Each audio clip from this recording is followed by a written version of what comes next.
You are listening to the Space-Tastic Mysteries podcast. We are continuing Anna Gale Line's third novel in the Jaguar and Peacock series, Lost on Planet M-142. Trapped on the hostile world of Planet M-142, Commander Jessa Peacock Masters of the Intergalactic Intelligence Bureau has spent 3 grueling months undercover, investigating a mysterious cult led by the enigmatic blind prophet, Danielle Jabot. Is Jabot a visionary, a fraud, or something far more dangerous? The deeper Jessa digs, the more tangled the web becomes: secrets, deception, and whispers of an impending assassination. When her husband and fellow operative, Nate Masters, finally joins her, their mission takes a deadly turn. Someone wants Danielle Jabot dead, and the list of suspects is as vast as the stars. As Jessa and Nate race against time, they must navigate a treacherous world of fanatic followers, shadowy enemies, and their own rekindled partnership. With every step closer to the truth, one question looms: is Jabot the target, or the mastermind? This is episode 14, The Reveal. If you have not subscribed, do so now, and hit the bell to be notified of new episodes. Are you trying to run from the scene of the crime? Nate asked me as he grabbed my nightgown as I tried to leave the bed. I looked back at Nate, who wore a smile so broad it would have bridged the Grand Canyon. His eyes tap-danced as he beheld me. Suddenly his features fell, and his eyes darkened in pain. My heart ached to see him in so much pain, knowing that I probably caused it. "Peak, there's been something off about you lately. You're different somehow, almost as if you are ashamed of something," he started, studying me for a moment, perhaps feeling guilty, pausing for a moment. He then wondered, "Is it me?" His voice had a hitch to it, as if he were on the verge of tears, fixing me with a look of despair. I turned around and moved back toward him. Sitting on my heels, I touched his face with my hands. "No, oh no, Jag, it's definitely not you," I told him, furrowing my brow. "To tell you the truth, I don't know what it is." He tilted his head to the side. He let his eyes run down me and back up again, giving me a long, appraising look. "It's something about this assignment, isn't it?" I turned away, blinking away the tears that threatened to fall. I peered back at Nate. "I don't know why. I mean, you and I both have worked inside the bad guy's sting before, but this time somehow it's different." "Pregnancy hormones, maybe," questioned Nate in a gentle voice, touching his hand to my stomach. He leaned forward, telling my stomach, "Daddy loves you, Lizzie." The baby kicked twice in response. Holding my stomach, I said, "She loves you too." I shook my head. "Pregnancy hormones? I don't think so." I closed my eyes briefly, then looked up into Nate's concerned face. "I just feel so dirty. Hawk and Matthews are holding something over everyone in town's heads. To keep quiet, they want money. And if the people don't pay willingly, they call in the enforcer." I tapped my chest, then I ran my fingers through my hair. If they are so tough, why do they need a pregnant woman doing their enforcing for them? Nate put his arms around me, drawing me into his embrace. "After we get all the information we need, you can get out of there." He gently pushed my head on his shoulder. "You never were able to deal with what happened with Philip Matthews. How he almost..." He let his voice trail off. "I know when I found him on you like that, I almost killed him in cold blood. I wanted to shred him into pieces." Tears plagued my eyes, running down my face, soaking Nate's shoulder. After a few minutes, I lifted my head to face him. I wiped my tears with the back of my hand. "I am tired of the loss." I fingered the locket under my nightgown. "I've lost Ben, 2 children and a close friend in the last year. You also found love again, got married, adopted a son and became pregnant with our daughter," he reminded me, pushing the loose strands of hair away from my face. "That's what we have to focus on." I remember that deep depression I went into when Abby died. And I don't want to go back to that place. It's dark and hopeless. He bent his head and kissed me. "I love you. I love you too." He kissed my head. "Now how much more information do we need before we can go home?" "A confession would be nice. Right now, I have more than enough evidence to connect them to penny ante things, such as extortion. I have nothing to connect them to the bombings or the shootings. I pressed my forehead. I have a gun and copper wiring that links Take Lewis to the bombings and to one of the shootings.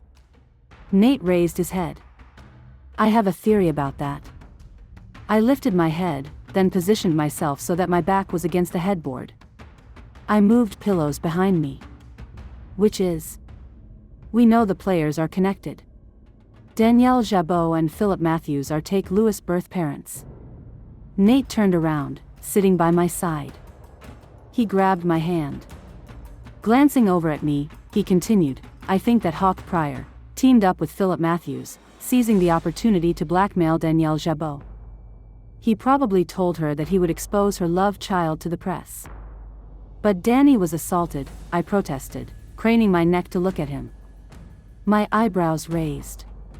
He pointed upward. Except that Danielle Jabot was married to Christian Torres.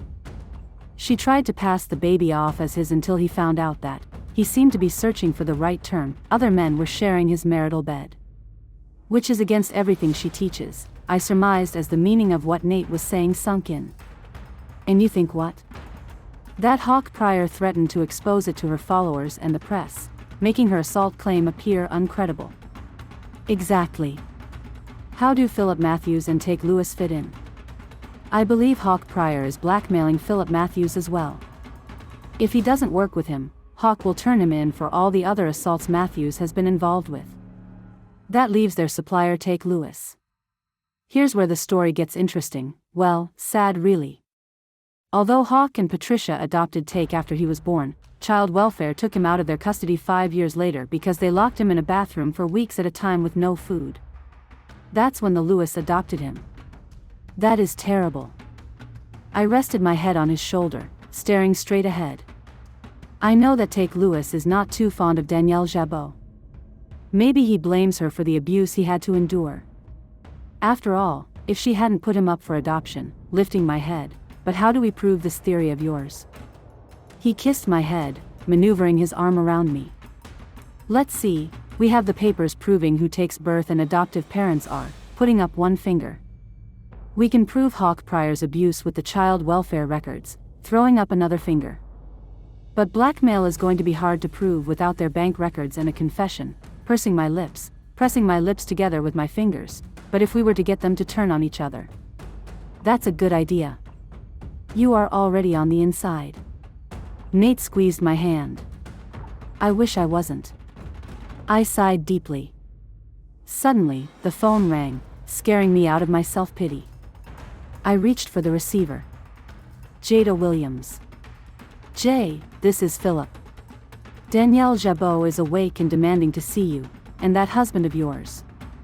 I smiled adoringly at Nate, touching his shoulder. Is this a trick? We come down to the hospital and then what? You hit us over the head? Jay, you are our partner, Philip groaned, disappointment evident in his voice. We wouldn't turn on you. At least I wouldn't. We'll be there in a few minutes, but remember that if you double-cross me, I won't hesitate to put a bullet in you. I slammed down the phone. I swung my legs around, so that my feet touched the floor. I turned my head to look at Nate. That was Philip. Danielle is awake and asking for you and me. I grabbed my crutches from under the bed, digging them into the floor. Pulling myself up, I walked over to the closet. Listen, Jag, I think we should tell Danny who we really are. I shook a blue, long-sleeved, button-down shirt from its hanger. Are you crazy? Came Nate's reply. Just hear me out, I said as I slid out a drawer from the bureau in the closet. I took out a pair of jeans. I managed to close the closet door and turn myself around, leaning against the door. I think I should tell Danny that I have been watching her, that I have enough evidence to put her away for a long time. I inched closer to Nate. That if she helps us nail Hawk Pryor and Philip Matthews. We will see about reducing the charges against her. Nate finished for me, stood up and walked toward me. He put his arms on my shoulders. It's worth a shot. If she really is being blackmailed, she is probably itching for a way out. He bent his head down and kissed me. That's what I am counting on, I declared as I walked out of the room and into the bathroom to change. When I returned to the bedroom, Nate was dressed in a white long-sleeved shirt and a pair of black jeans. Looking as handsome as ever, I allowed my eyes to linger on him for a moment longer than necessary. Seeing him still sent my heart racing. "Ready to go?" I inquired, bending down to touch my leg, feeling the bulk of my gun underneath my jeans. I straightened up, looking Nate in the eye. "You have yours, don't you?" He nodded. "Not going to take any chances with our lives." A few minutes later, we marched into Danielle's hospital room. "When I signal, I want you to guard the door," I whispered to Nate. As I moved further into the room, I spied the frail-looking Danielle shoving cereal into her mouth like a wild animal that hadn't eaten in days. Her hair flew in every direction.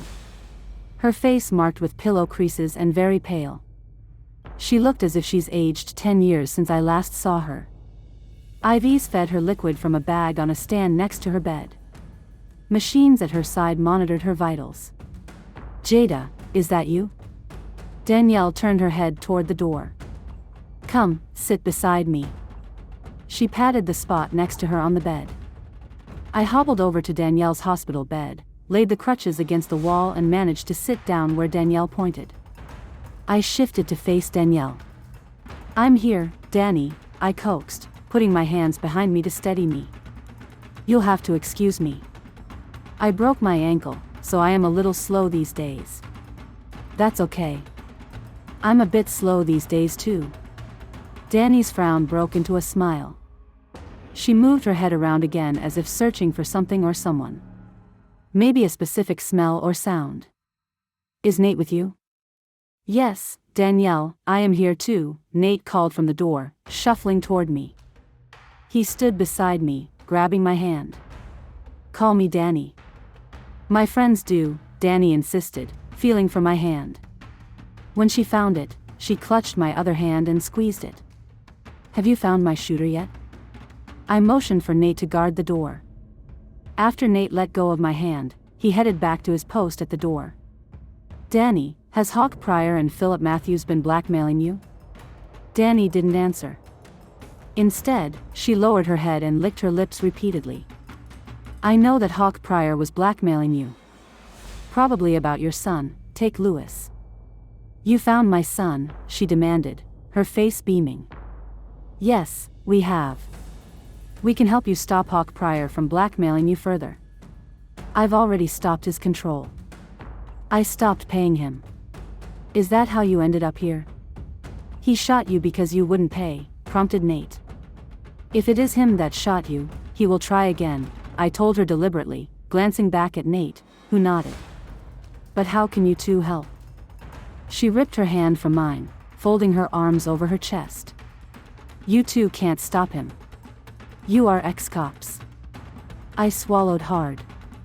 Maybe Nate was right. Maybe I did become too close to Danny.